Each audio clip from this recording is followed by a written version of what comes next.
O Rio está pegando hoje, hein? Essa frase, Paulo, Tomé e Thaís, essa frase foi do Jair Bolsonaro em 28 de agosto, depois que o governador Wilson Witzel foi afastado do cargo. Poderia servir para definir o Rio de Janeiro no dia de hoje. O Witzel, obviamente, era um desafeto do Bolsonaro, um desafeto político. O Crivella, ao contrário, é um aliado, foi um aliado do Bolsonaro, o Bolsonaro que apoiou a candidatura do Marcelo Crivella para a Prefeitura do Rio, para a reeleição. Bolsonaro, naquela ocasião, usou o caso do Witzel como um exemplo, né? Insinuou ali que era um exemplo de que no Brasil, de Bolsonaro, a luta contra a corrupção continuava, o que não é muito verdade em relação a outras questões, como a gente tem visto, principalmente as ameaças aí de desmantelamento da Lava Jato e assim por diante. Até agora a gente não viu o Bolsonaro comemorando a operação que prendeu o Crivella e provavelmente não vamos ver.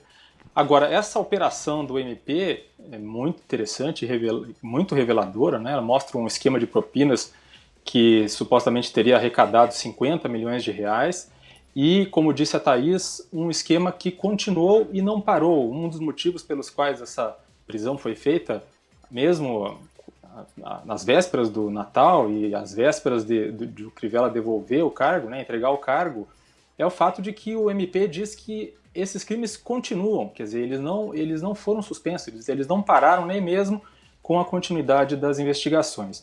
O caso do Rio de Janeiro é um caso muito triste e extremo de algo que é chamado de corrupção sistêmica, um problema que o Brasil tem em muitas instâncias. O que significa isso? A corrupção sistêmica é quando entra governo, sai governo e a roubalheira continua. Então é um sistema político que funciona na base da corrupção. Além dos casos, a Thaís já citou, né, 5 governadores, eles ou já cumprem pena de prisão, que é o caso do Sérgio Cabral, ou respondem a processos em liberdade. Moreira Franco, Luiz Fernando Pezão, Antony e Rosinha Garotinho estão nessa lista aí de 5 governadores.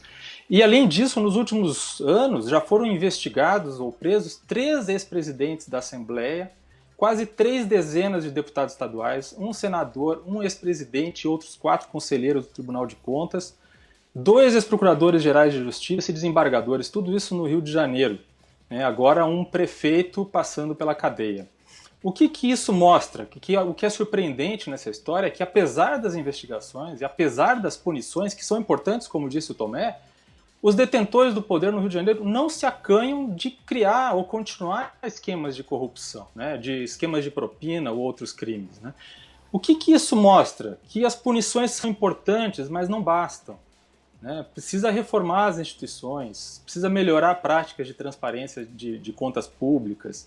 De fato, é surpreendente que o temor de ser preso, a possibilidade de ser preso, que já está comprovada pelos exemplos do Rio de Janeiro, não façam com que os políticos ou as pessoas que têm acesso às contas públicas continuem, né, ou criem novos esquemas aí de corrupção. Um ranking elaborado pela Transparência Internacional, a filial brasileira da Transparência Internacional, sobre a transparência nos gastos da pandemia, por exemplo, mostrou que o estado do Rio de Janeiro foi um dos 3 piores colocados, com menos transparência nos gastos públicos, nesse caso específico dos gastos relacionados à pandemia.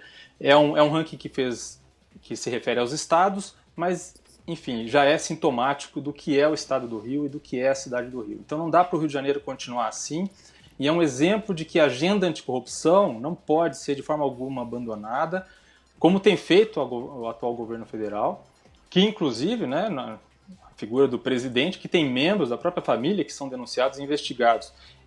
Mas que essa agenda anticorrupção também precisa ir muito além da simples punição dos corruptos.